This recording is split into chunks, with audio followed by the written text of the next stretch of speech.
The gold wedding band slipped from Eliza's trembling fingers onto the rough timber counter, catching the dim lamplight of the trading post. It was the last thing of value she owned, stolen from her dead mother's hand before fleeing her stepfather's farm 3 days ago. "Please," she whispered to the shopkeeper, her voice hoarse from thirst and fear. "Just some bread and water. That ring is real gold." The shopkeeper barely glanced at it. "Ring won't feed you past tomorrow, girl. Winter's coming to these Montana mountains. You need work, not charity." Before you continue with Eliza's journey, I'd love to ask a favor. If you're enjoying this story, please take a moment to subscribe to the channel and give this video a like. It truly means the world to us and helps us bring you more quality content like this. I'm curious, where are you listening from right now? At home? On a drive through your own wild country? Let me know in the comments. The trading post door crashed open with such force that Eliza jumped, her heart hammering against her ribs. The man who entered had to duck beneath the doorframe, his shoulders nearly as wide as the entrance itself. He was enormous, not fat, but built like the ancient pines that surrounded his logging camp, all muscle and raw power beneath a worn flannel shirt that strained across his chest. Dark hair fell past his collar, and a thick beard couldn't hide the strong line of his jaw. His eyes, the color of stormy skies, swept the room before landing on her. Eliza instinctively stepped back. Men this size had always meant danger. "Magnus," the shopkeeper greeted, his tone notably more respectful. "Your supply order's ready." The giant, Magnus, didn't acknowledge him. He was staring at Eliza's ring on the counter, then at her worn dress, her too thin frame, the bruise yellowing on her cheekbone that she'd tried to hide behind her tangled auburn hair. "That yours?" His voice was surprisingly gentle for a man his size. Like distant thunder, she lifted her chin, trying to summon dignity she didn't feel. "It was my mother's." Magnus picked up the ring, examining it with hands that could easily crush it. They were scarred and calloused, the hands of a man who worked timber for a living. When he looked at her again, something in his expression had softened. "Gold isn't what you need here." He set the ring firmly back in her palm, closing her fingers around it. "You need a roof, warm food, and safety. I can offer all three." Eliza's breath caught. She'd heard offers like this before. They always came with a price. "I won't be any man's. I can't." "I need a cook at my lumber camp," Magnus interrupted, his tone brooking no argument, but somehow not threatening. "6 men up there, all of us tired of burned beans and stale bread. You cook, you keep the cabin clean, and you get fed, sheltered, and paid fairly. Nothing else, ever." The shopkeeper snorted. "Magnus, you can't just can and will." Those storm-gray eyes never left Eliza's face. "Question is, will you trust me enough to try?" She should say no. She should run. But her legs were weak from walking mountain trails for 3 days. Her stomach was eating itself, and something in this massive man's eyes looked honest, tired, lonely perhaps, but not cruel. "Why?" she asked, needing to understand. Magnus was quiet for a long moment. "Because 6 months ago, I watched a woman try to trade her grandmother's locket for food in this same spot. I did nothing. She was found frozen in a ravine 3 days later." His jaw tightened. "I won't make that mistake twice." The weight of his words settled over Eliza like a blanket. This wasn't about her. This was about his guilt, his need for redemption. But did the motivation matter if the outcome was survival? I'm a good cook, she said quietly, slipping the ring back onto her finger. And I work hard. Magnus nodded once, decisive. Then we have a deal. He turned to the shopkeeper. Add whatever she needs to my order. Clothes, supplies, everything. Put it on my account. Magnus, that's not a discussion, William. 20 minutes later, Eliza sat in the back of Magnus's lumber wagon, surrounded by sacks of flour, coffee, and supplies, wearing a new wool coat that actually fit. The mountain air was cold and sharp with the promise of early snow as they wound up the narrow trail toward his camp. How long have you been running? Magnus asked from the driver's seat, his eyes on the darkening trail. Eliza pulled the coat tighter. How did you know? You jumped when I opened the door. You keep watching the trail behind us, and that bruise isn't from falling. He glanced back at her.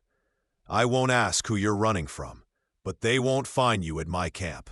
It's 10 miles from the nearest road, and anyone who comes looking will have to go through me first. Your hands could break me, she breathed, the words escaping before she could stop them. It wasn't an accusation, just truth. This man was built like a force of nature. Magnus pulled the wagon to a stop. He turned to face her fully, and in the fading light, his expression was surprisingly tender. They're only yours to hold, he said quietly. I give you my word, Eliza. These hands will build you a safe place, chop your firewood, and defend you if needed. But they'll never hurt you. Never. Something in her chest loosened at his words, at the absolute conviction in his voice. She didn't fully trust him yet. Couldn't. Not after everything. But she wanted to. How do you know my name? You signed the supply ledger while William was packing your things. A hint of a smile touched his bearded face. I pay attention.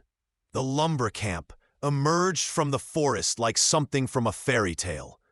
Rough-hewn cabins nestled among towering pines, smoke curling from stone chimneys, the distant sound of an axe biting into wood. 5 men looked up from various tasks as the wagon approached, their expressions ranging from curious to suspicious.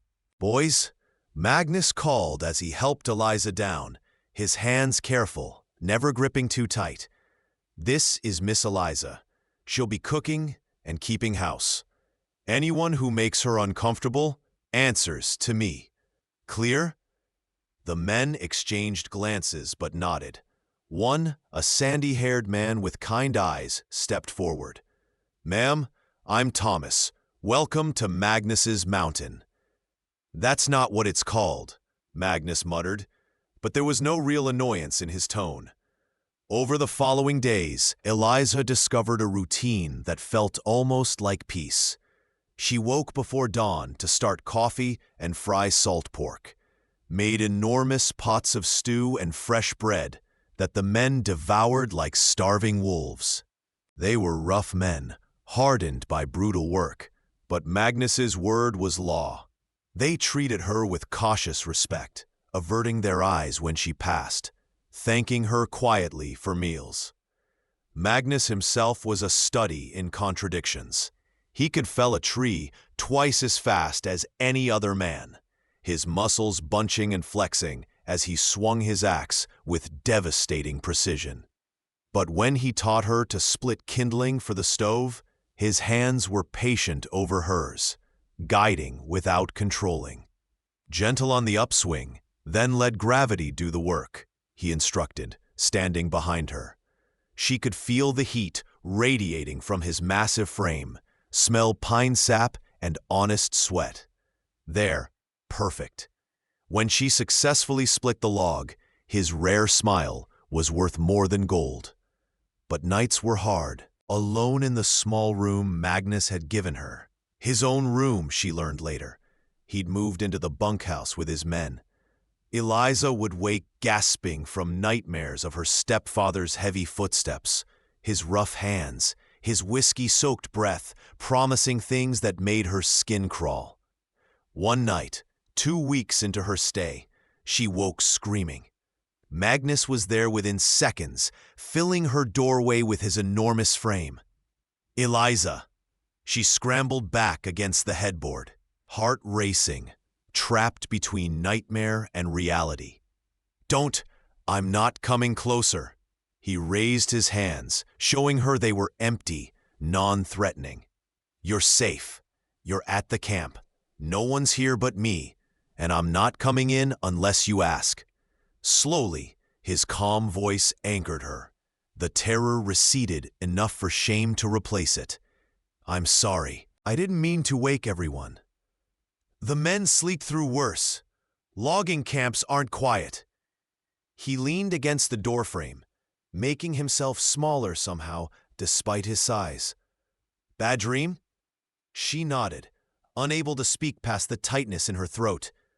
"Want to talk about it?" "No." Then, surprising herself, could you just stay there? Just for a minute?"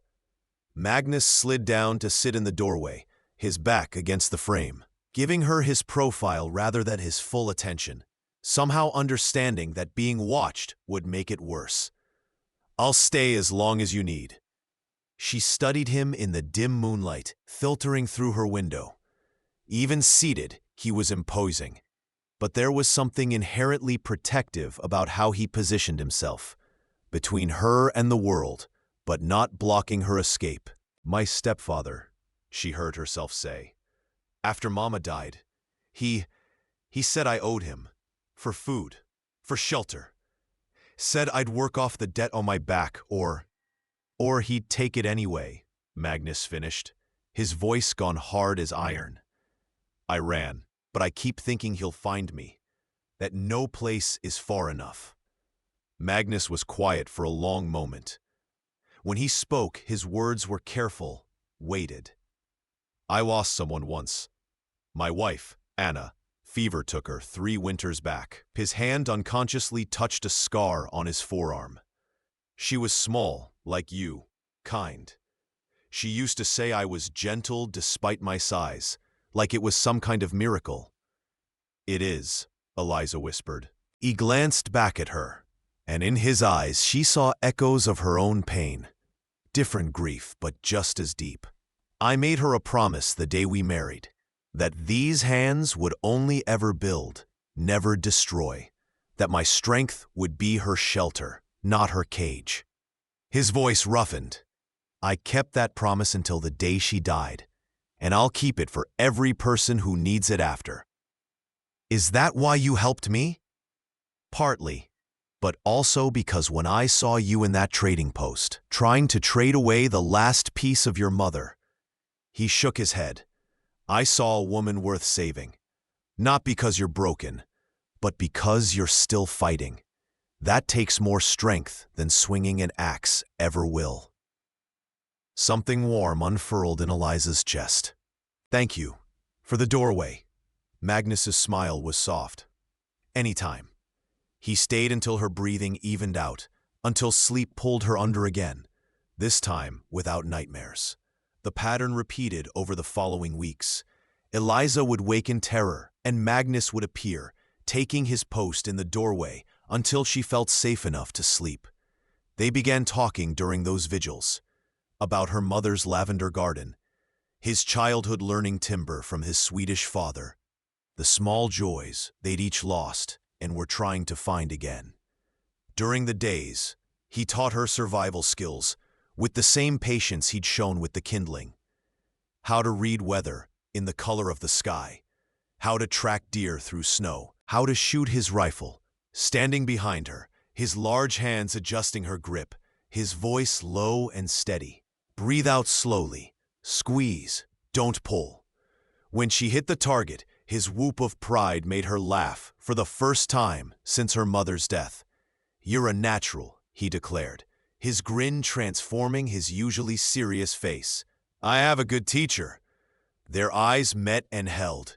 The air between them shifted, charged with something Eliza couldn't name, but felt in every nerve. Magnus cleared his throat and stepped back, putting careful distance between them. We should head back. Snow's coming. But that distance became harder to maintain as autumn deepened into winter. Magnus would bring her wildflowers he found on the mountain, hardy little blooms that survived the cold. She'd mend his shirts, her fingers tracing the worn fabric that stretched across his shoulders, imagining the man beneath. One November afternoon, a tree fell wrong during cutting. Eliza heard the shouts from the cabin and ran outside to find Magnus on the ground, his leg pinned beneath a massive log, blood seeping through his trousers. "Get it off him!" Thomas was yelling, and the men were scrambling with pry bars. Eliza didn't think. She grabbed a fallen branch and jammed it under the log, throwing all her weight onto the lever. Now! Together, they shifted the timber enough for Thomas to drag Magnus free. His leg was badly gashed, but mercifully not broken. "Inside," Eliza ordered, her voice steady despite her shaking hands. "Thomas, boil water. Someone fetch the medical kit." She'd nursed her mother through final illness. She knew how to clean and dress wounds. But having Magnus stretched on his bed, this giant of a man, pale and vulnerable, his massive frame trembling slightly with shock, it undid something in her. "This'll hurt," she warned, cleaning the wound with whiskey. Magnus's hand shot out and gripped the bed frame, his knuckles white. "Go slow. It hurts." "I'll die before I hurt you more than necessary," she promised, echoing words he'd once said to her. His eyes found hers, wide and storm-dark with pain and something else. "I know you will." She worked carefully, stitching the worst of the gash with steady hands, while Magnus watched her face instead of what she was doing. When she finished and bandaged his leg, she realized she was crying. "Hey." His hand came up to cup her cheek, gentle despite its size. "I'm all right, thanks to you." "You're not invincible," she said fiercely. "You could have been killed. But I wasn't. But you could be." The words burst from her like a confession. "And I can't." "Can't what?" "Lose someone else I care about." The admission hung between them. Magnus's thumb traced her cheekbone, wiping away tears. Eliza. Her name on his lips was a prayer. "I need you to understand something. When I offered you that job, I told myself it was about redemption, about not failing another woman who needed help." His hands slid to the back of her neck, not pulling, just holding. "But somewhere between teaching you to shoot and watching you laugh at Thomas's terrible jokes, it became about you. Just you." Her breath caught. "Magnus, I know I'm not what women dream of. I'm too big, too rough, too much of everything. But if you'll have me, if you could possibly want a man like me, I swear I'll spend every day proving you're not property, you're not a debt, you're not anything but the woman I love. You love me completely, terrifyingly. If you don't feel the same, I understand, but I needed you to know." She kissed him, rose up on her toes, and pressed her lips to his, swallowing his words, his surprise, his careful control. His beard was soft against her skin, his lips hesitant at first, then seeking, his free hand coming up to cradle her face, like she was made of spun glass. When they broke apart, both breathing hard, Magnus rested his forehead against hers. "I see a woman worth everything," he whispered. "Worth building a life for, worth being gentle for, worth fighting the whole world for, if that's what it takes. I'm not worth—" "You are. You're brave and strong, and you saved my life today. You're worth this and more." Eliza buried her face in his shoulder, This impossible man who'd given her safety and asked for nothing in return. "I'm scared," she admitted, "of trusting this, of it being taken away. Then we'll be scared together." His arms came around her, carefully, always carefully, giving her room to pull away if she needed. "We'll figure it out, together. Everything. Together." "Together," she echoed, and felt the words settle into her bones like a promise. His recovery took 2 weeks, during which Eliza barely left his side, despite his protests that she was fussing too much. They spent long hours talking, planning, dreaming about what came next. Magnus wanted to expand the camp, maybe start a proper lumber mill. Eliza confessed she'd always wanted to plant a garden, lavender like her mother's, plus vegetables to make the camp self-sufficient. "We'll build a greenhouse," Magnus decided. "Glass windows, heated stove. You can grow whatever you want." "We? If you'll stay, not as my cook, as my partner. My wife, if you'll have me."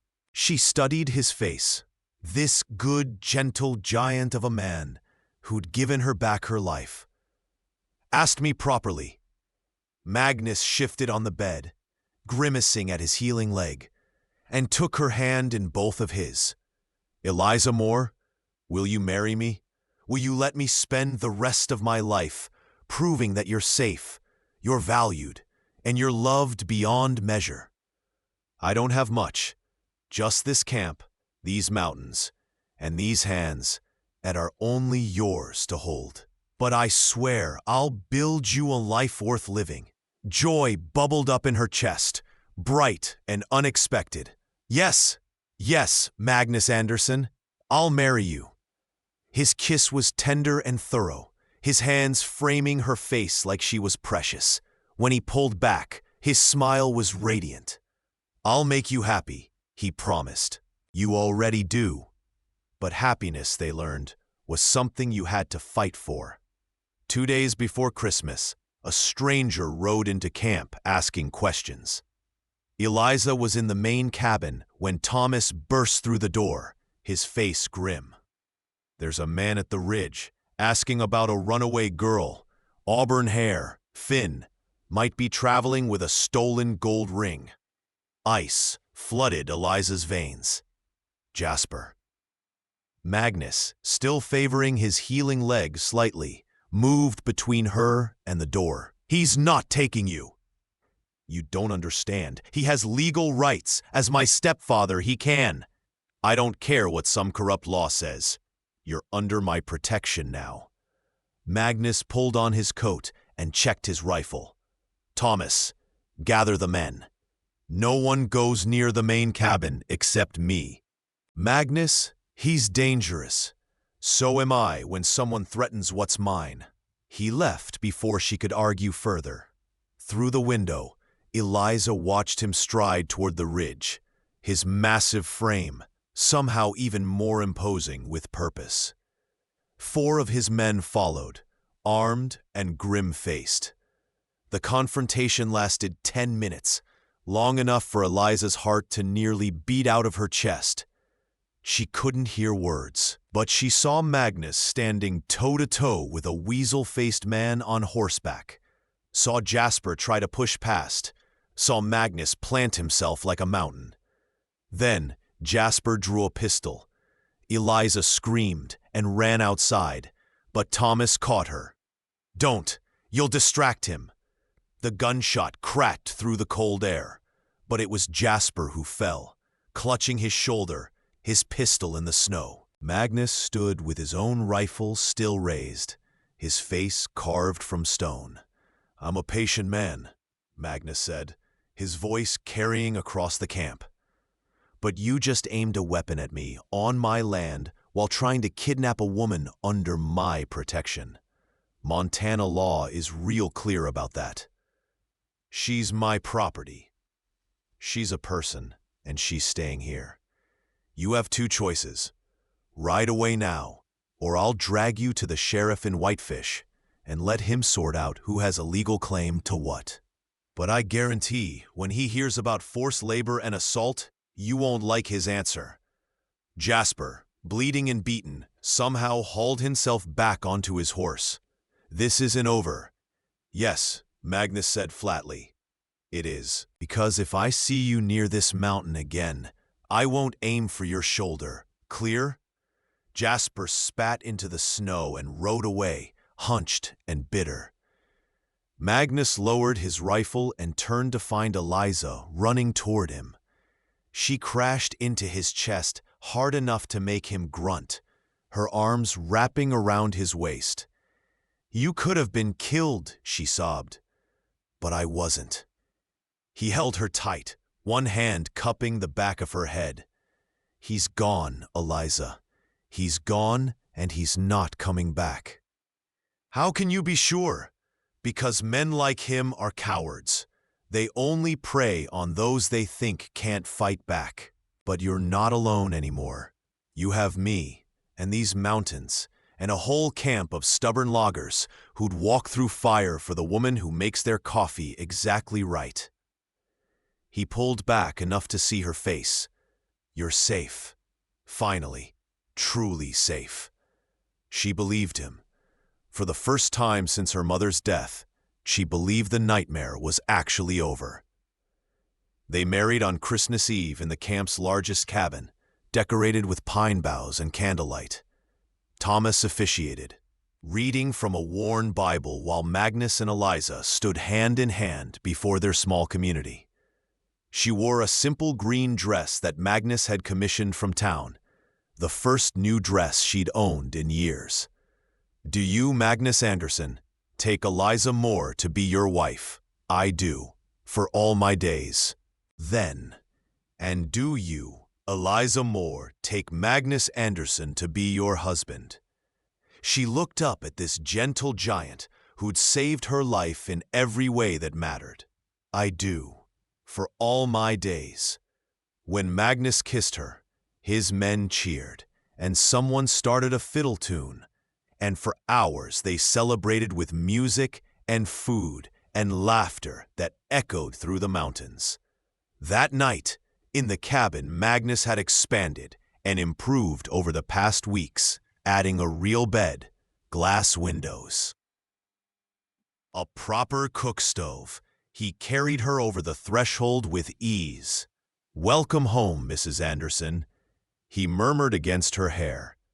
"I've been home since the day you told me gold wasn't what I needed," she whispered back. He set her down gently, his hands skating over her waist, her arms, her face, always asking permission, always giving her control. "Tell me what you need now. You, just you." What followed was tender and sweet, Magnus proving with every touch that his massive strength could be perfectly gentle, that passion didn't require force, that love could be both powerful and safe. When Eliza trembled, he slowed. When she gasped his name, he worshipped her with his hands and lips until they were both breathless and complete. After, wrapped in his arms beneath thick quilts, Eliza traced the scars on his chest, marks from a life of hard work and harder choices. "What are you thinking?" Magnus asked, his voice rumbling beneath her ear.